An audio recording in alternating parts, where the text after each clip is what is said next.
जय जोहार। हम छत्तीसगढ़ देख रहे हैं आप, मैं हूं आशीष त्रिपाठी आपके साथ। निलंबित आईएएस रानू साहू, दीपेश टाक को बड़ी राहत। निलंबित आईएएस रानू साहू और दीपेश टाक को जमानत मिल गई है सुप्रीम कोर्ट से। कोल लेवी मामले में यह जमानत मिली है और दोनों को सुप्रीम कोर्ट से जमानत मिली है। ईडी ने छत्तीसगढ़ में जांच के बाद 540 करोड़ के कोल लेवी स्कैम का खुलासा किया था और अब यहां मिल गई है राहत, सुप्रीम कोर्ट से जमानत। कोल लेवी मामले में मिली है ये जमानत, दोनों को सुप्रीम कोर्ट से जमानत मिली है। ईडी ने छत्तीसगढ़ में जांच के बाद 540 करोड़ के कोल लेवी स्कैम का खुलासा किया था और अब इस पूरे मामले में निलंबित आईएएस रानू साहू और दीपेश टाक को राहत मिलती नजर आ रही है। हालांकि अभी कहीं राहत तो कहीं आफत जैसी स्थिति इनकी बनी हुई है। आय से अधिक संपत्ति का भी एक मामला है, अभी वो भी आपको बताएंगे कि आखिर वो क्या कहानी है। लेकिन निलंबित आईएएस रानू साहू और दीपेश टाक को ये राहत सुप्रीम कोर्ट से जो मिली है जमानत के रूप में, इसका कितना लाभ उन्हें मिलेगा ये भी जानने का प्रयास करेंगे। दरअसल ईडी ने छत्तीसगढ़ में जांच के बाद 540 करोड़ के कोल लेवी स्कैम का खुलासा किया था और इस पूरे घटनाक्रम में अब एक राहत का, एक उम्मीद की किरण जगमगाती जुगजुगाती दिखाई दे रही है। ईडी ने दरअसल 540 करोड़ के घोटाले का जो खुलासा किया उस पूरे मामले में इन पर एक्शन जारी है। हालांकि आय से अधिक संपत्ति का भी एक मामला इन पर तारी है और सुप्रीम कोर्ट से ये जमानत के रूप में जो राहत मिली है इसका लाभ ले पाएंगे या नहीं ले पाएंगे ये देखने का विषय होगा, क्योंकि कई और भी मामलों में इनके नाम हैं और ऐसे में अभी तक की जो स्थिति स्पष्ट हुई है उसमें फिलहाल ये जानकारी मिल रही है कि निलंबित आईएएस रानू साहू और दीपेश टाक को सुप्रीम कोर्ट से जो जमानत मिली है इससे एक बड़ी राहत वो जरूर महसूस कर रहे होंगे। ये एक पुराना और एक बड़ा मामला बनता जा रहा है, जो कि निलंबित आईएएस रानू साहू और दीपेश टाक को कोल स्कैम मामले में राहत मिली है। सुशील हमारे सहयोगी इस वक्त हमारे साथ जुड़ के बात करेंगे उनसे। सुशील, ये एक बड़ी राहत के तौर पर रानू साहू और दीपेश टाक के लिए ये जो जमानत सुप्रीम कोर्ट से मिली क्या मानी जा सकती है? क्या इसका लाभ इन्हें मिल पाएगा?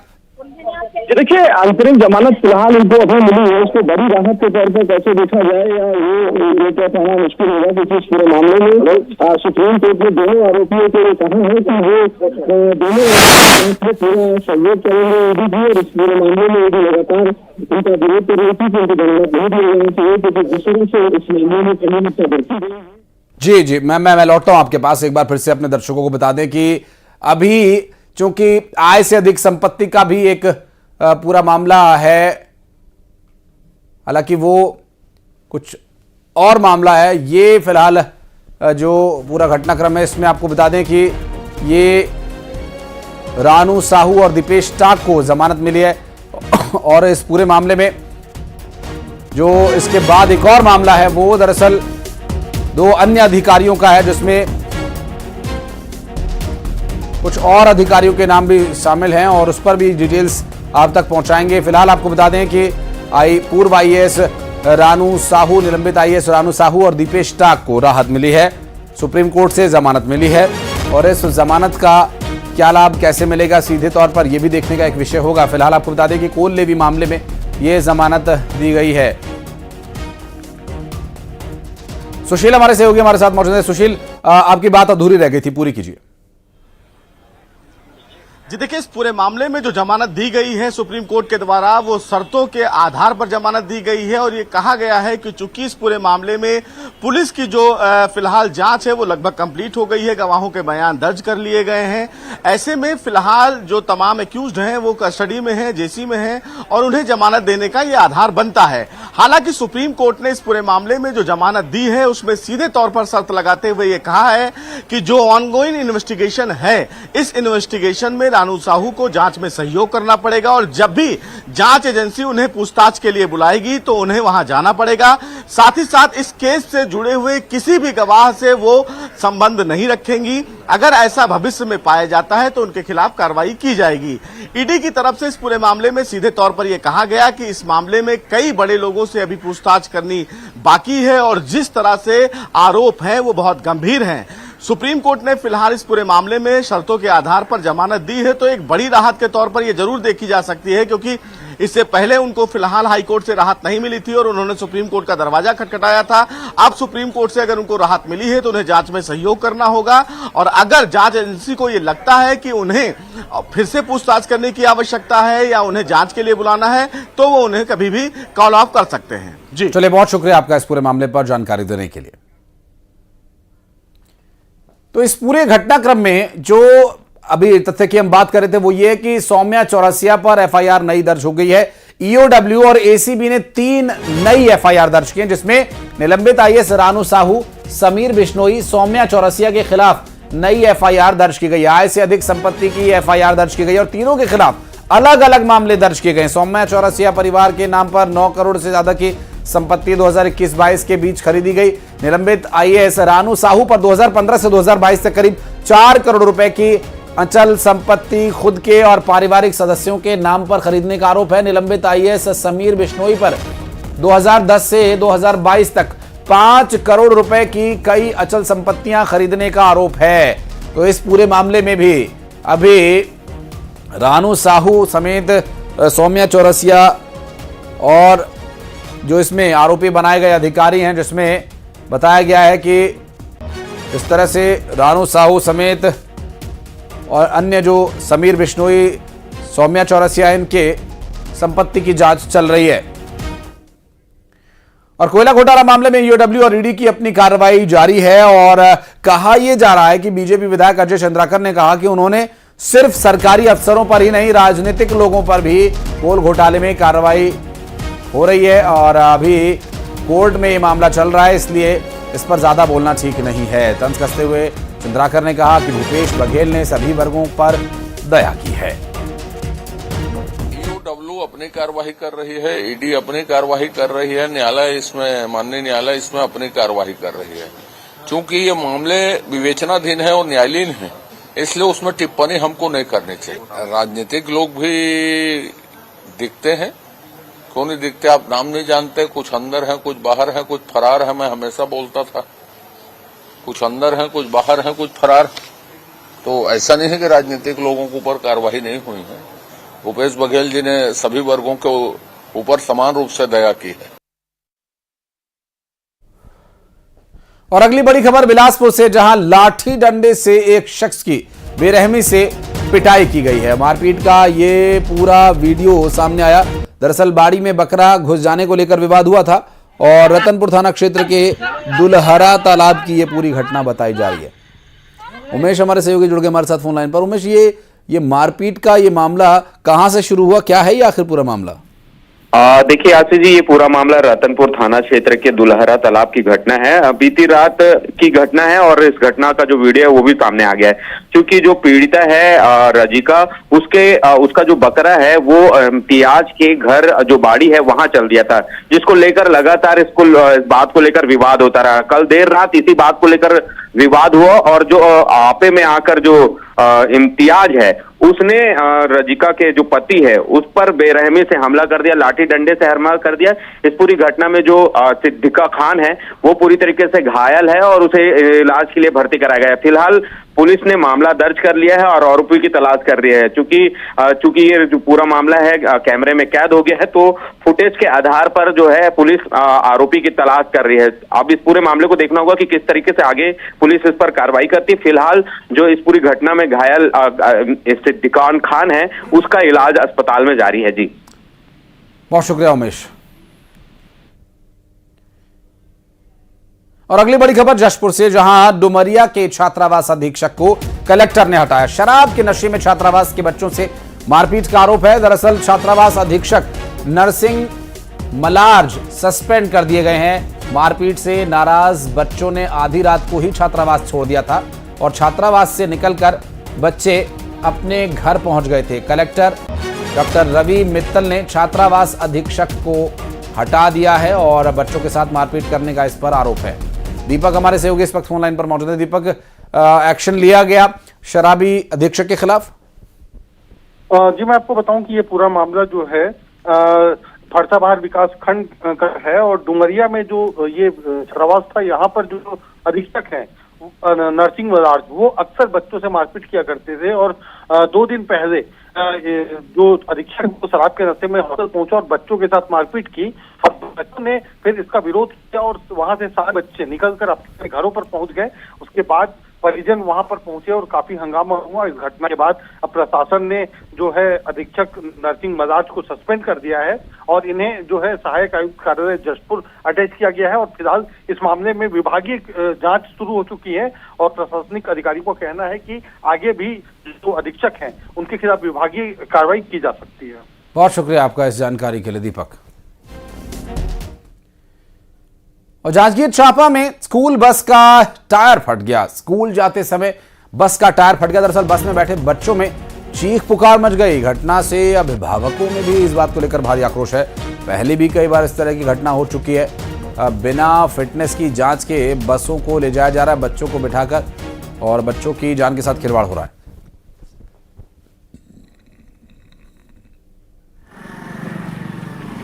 और जानकारी के लिए चलेंगे हमारे सहयोगी कैलाश से संपर्क करेंगे। कैलाश, ये बस के अच्छी फिटनेस में नहीं होने का सबसे पहला लक्षण है कि उसका टायर बर्स्ट हो जाए। जी, आपको बता दूं कि उस वक्त हड़कंप मच गई, बच्चों में चीख पुकार मच गई जब 11:30 बजे स्कूल जाने से पहले ही टायर फट गए और उस बच्चे में 40 से 50 जो सीट के बच्चे हैं उसमें 70 के बच्चे सवार थे और टायर फटने से अफरा तफरी मच गई। और प्रत्यक्षदर्शियों ने बताया कि उनके द्वारा इस तरह की बसों का संचालन जो है जर्जर बस में किया जा रहा है। जो बस की फिटनेस है वो सही नहीं है और बच्चों के साथ खिलवाड़ हो रही है। केएसके पावर प्लांट के जो पेंशनर और कर्मचारी के बच्चे बैठे थे और लायंस स्कूल अगलतरा कि जो बस है वो बिना फिटनेस के धड़ल्ले से दौड़ रही है। कई स्कूलों के बस में जो फिटनेस नहीं हुए हैं, ये जिला परिवहन के ऊपर भी कई तरह के सवाल खड़ा करते हैं। चंद पैसे बचाने के नाम से स्कूल संचालक मनमानी कर रहे हैं और जिला परिवहन अधिकारी के ऊपर भी कई तरह के सवाल उठते हैं कि आखिर बिना फिटनेस के इस तरह की बस दौड़े उस पर कार्रवाई क्यों नहीं हो रही है। और बच्चों के साथ जिस तरह खिलवाड़ हो रही है, स्कूल संचालक भयभीत हैं चूंकि पेरेंट जो है अपने बच्चों को इस तरह की दुर्घटना रहित बसों में भेजने से बताया जा रहा है। परिजन के द्वारा भी यह बताया गया है कि बस में 3-4 बार इस तरह की घटना घट चुकी है जिससे लोग जो है भयभीत है कि कहीं अनहोनी का शिकार न हो जाए उनके बच्चे। बिल्कुल स्वाभाविक है और ये अनहोनी का शिकार होने की भी संभावना रहती है और इसमें निश्चित रूप से कार्रवाई होनी ही चाहिए। और बस की फिटनेस के लिए न सिर्फ टायर बल्कि पूरी बस की फिटनेस की जांच भी होनी चाहिए। बहुत शुक्रिया आपका जानकारी देने के लिए कैलाश। और बढ़ते आगे, कांकेर में ग्रामीणों ने स्कूल में ताला जड़ दिया। स्कूल भवन की मांग को लेकर ताला जड़ा गया। दरअसल यहां भैंसाकन हर ग्रामीणों ने स्कूल में ताला जड़ दिया। अनिश्चितकालीन धरने पर बैठे ग्रामीण और कई बार ग्रामीण स्कूल भवन को लेकर मांग कर चुके हैं और अब स्कूल भवन की मांग को लेकर प्रदर्शन कर रहे हैं ग्रामीण।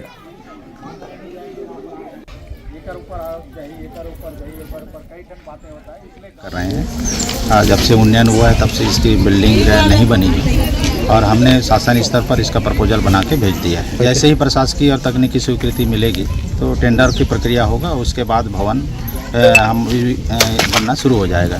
विकासखंड से 4 ऐसे स्कूल हैं जिनकी भवन नहीं है। और छत्तीसगढ़ में बीजेपी कार्य समिति की बड़ी बैठक होगी। रायपुर में 10 जुलाई को यह बैठक होनी है। दरअसल नगरीय निकाय चुनाव पर मंथन होगा और बीजेपी के पदाधिकारियों को संदेश मिल गया है। 2000 से ज्यादा इसमें पदाधिकारी शामिल होंगे और केंद्रीय मंत्री मनोहर लाल, सीएम विष्णुदेव साय, प्रदेश प्रभारी नितिन नवीन इस दौरान यहां पर मौजूद रहेंगे। दुर्ग और रायपुर में दरअसल ये 10 जुलाई को बैठक होनी है और अभी बीजेपी के पदाधिकारियों को इसके संबंध में संदेश दे दिया गया है। दरअसल ये बीजेपी कार्य समिति की बड़ी बैठक होनी है। रायपुर में 10 जुलाई को यह बैठक होगी। नगरीय निकाय चुनाव पर यहां मंथन होगा। बीजेपी के पदाधिकारियों को संदेश दिया जा चुका है। दरअसल यहां पर 2000 से ज्यादा पदाधिकारी शामिल होंगे जिसमें केंद्रीय मंत्री मनोहर लाल, प्रदेश के मुख्यमंत्री विष्णुदेव साय, प्रदेश के प्रभारी नितिन नवीन सरीखे नेता शामिल होंगे।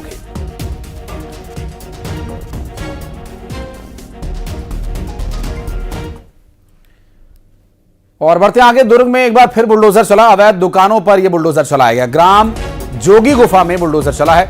जल संसाधन विभाग की जमीन पर बनी थी ये दुकानें। बिना अनुमति के सरपंच ने निर्माण कार्य करवाया था।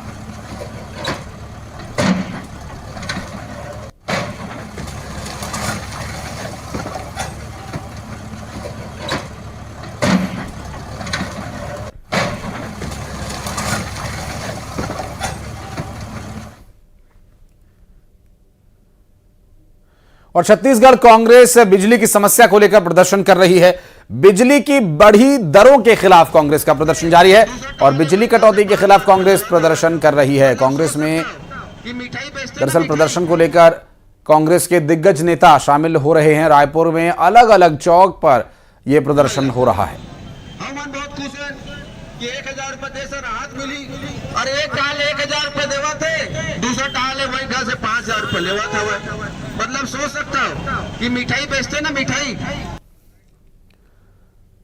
और बिलासपुर में भी बिजली की समस्याओं को लेकर कांग्रेस ने प्रदर्शन किया।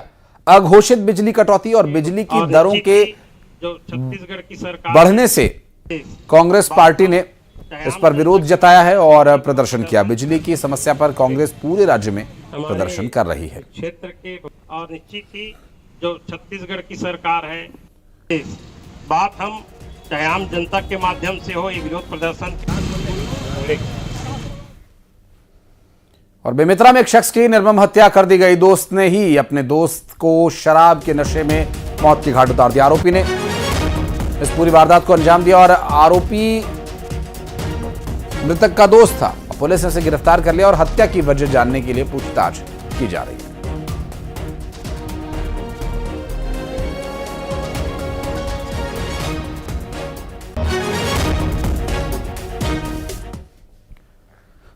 और बिलासपुर में रिटायर्ड अधिकारी से ठगी, शादी का झांसा देकर की गई। 1 करोड़ रुपए की ठगी का यह पूरा मामला। दरअसल पत्नी की मौत के बाद उसने ऑनलाइन विज्ञापन दिया था शादी का। अब इस विज्ञापन को देखकर अफसर के साथ महिला ने संपर्क बनाया और फिर पीड़ित अफसर को ठगा, 1 करोड़ रुपए का चूना लगाया। हालांकि इस पूरे मामले में पीड़ित अफसर ने एसपी से शिकायत की है।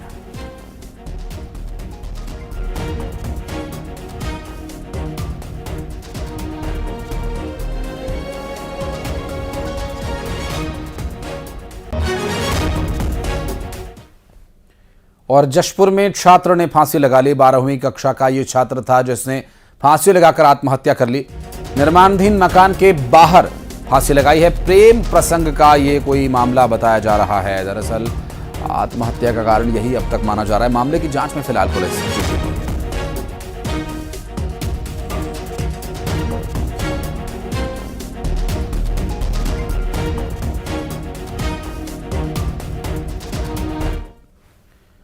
और बढ़ते आगे, दुर्ग में एक बेजुबान के साथ एक बार फिर क्रूरता किए जाने का मामला सामने आया। आरोपी ने बेजुबान कुत्ते को पीट पीट कर मार डाला। कुत्ते के शव को फंदे से लटका दिया। दुर्ग जिले के निकुम गांव की यह पूरी घटना है। उस घटना को लेकर पशु प्रेमियों में आक्रोश है। दोषियों पर कड़ी कार्रवाई की मांग की गई है।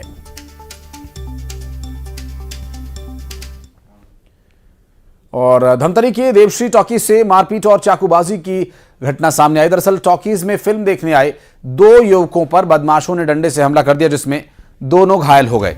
इनमें एक की हालत गंभीर बताई जा रही है, जिसे इलाज के लिए रायपुर रेफर किया गया।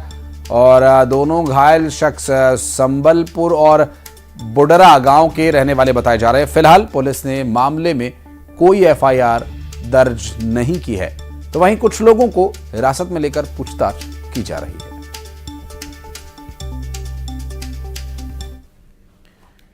और गरियाबंद में स्कूल बस ने बाइक सवार को टक्कर मार दी। हादसे में बाइक सवार युवक घायल हो गया और राजिम महानदी पुल पर यह हादसा हुआ। हादसे के बाद महानदी पुल पर लंबा जाम लग गया। स्कूली बच्चों को लाने जा रही थी ये बस।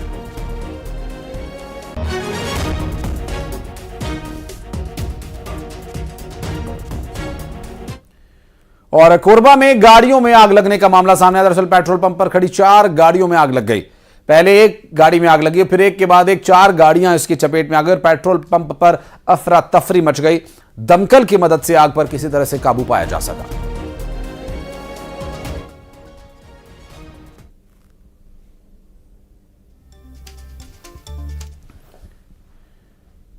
और बिलासपुर की रहने वाली एक युवती से जांजगीर में दुष्कर्म किया गया। बिलासपुर में इसकी 0 एफआईआर दर्ज हो गई है। आपको बता दें कि नए कानून के तहत जिले में ये पहली 0 एफआईआर है। और प्रॉपर्टी डीलर पर आरोप लगा, शादी का झांसा देकर दुष्कर्म का आरोप है। केस को जांच के लिए जांजगीर थाना ट्रांसफर कर दिया गया है।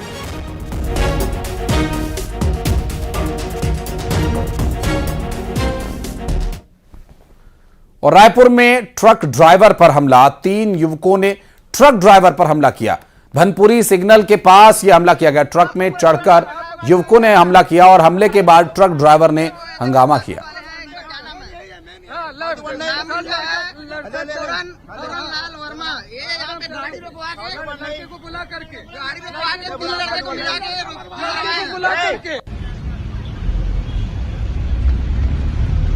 मेरा गाड़ी है, आप कैसे मार दोगे? ड्राइवर को मार के तेरे को आपने बोला जो गाड़ी में बैठाऊंगा। देखो ये देखो ट्रैफिक वाले हैं, इनका क्या नाम है? और कांकेर का रावस गांव सद्भावना की मिसाल बन गया। करीब 1000 फीट की ऊंचाई पर पहाड़ी पर यह गांव बसा हुआ है और ये गांव कांकेर और कोंडागांव जिले की सरहद पर है। रावस गांव के लोग साल भर एक दूसरे के खेत में या घरों में काम करते हैं और उसी रकम से साल में एक बार सभी गांव वाले पिकनिक मनाने के लिए जाते हैं।